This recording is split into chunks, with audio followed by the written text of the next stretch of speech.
Well, it was a pure accident.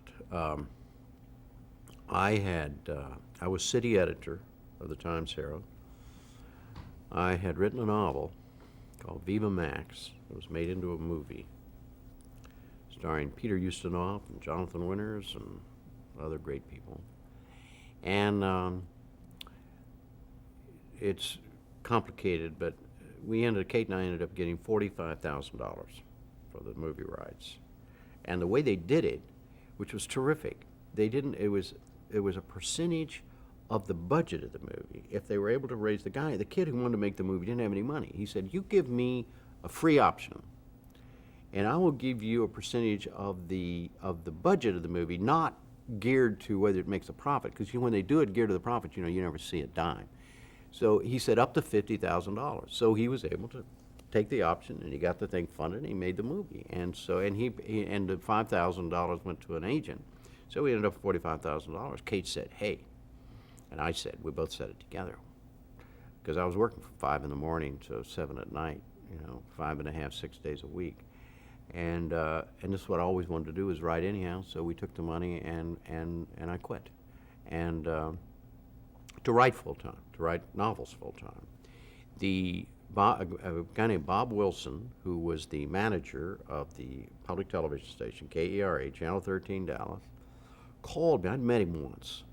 I had done 2 television things in my whole life. They were kind of a local version of what was then Meet the Press, panel shows. I was just a reporter asking people questions. Anyhow, Bob Wilson called me and said, "How would you be interested in coming to work for us as a kind of consultant for news and public affairs?" I said, "Do you do any news and public affairs?" "No, but we want to."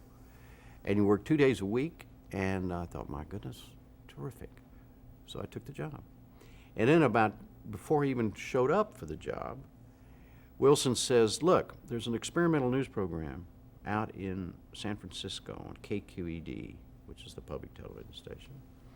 It started after the newspaper strike, during the newspaper strikes they'd had in San Francisco, still on the air. The Ford Foundation is funding it, and it's been successful in San Francisco. There's some interest in possibly trying it elsewhere.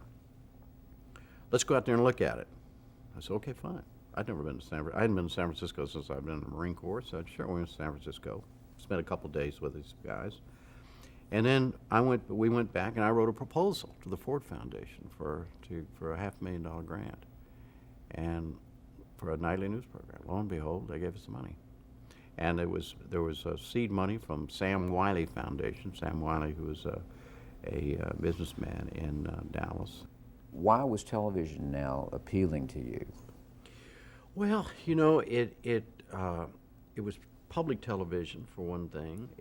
I had begun in those days to watch. It wasn't real PBS at those. It was just PBS was just beginning. The old NET were the ones who did the quality public affairs programming, and I watched it on Channel 13 as a newspaper man, and it had just seemed different. I could never have imagined in those days having gone to work for commercial television. I just couldn't have imagined it. I mean, it's just the honest to God truth. I mean, I'm embarrassed to say that now. I don't feel that way now at all, but I did at the time.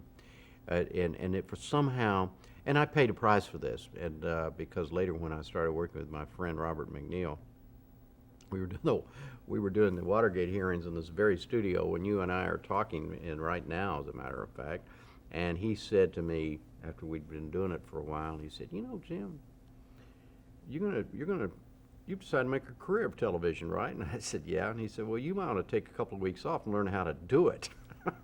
All the stuff, about reading a teleprompter, and I was resistant. I didn't want to wear makeup. I didn't why comb my hair. I'm a journalist. I'm a reporter. I'm not one of those, showbiz guys. And I finally got over it. That's interesting. So you didn't deal with that when you were in doubt, really? Oh, no. We didn't do makeup. We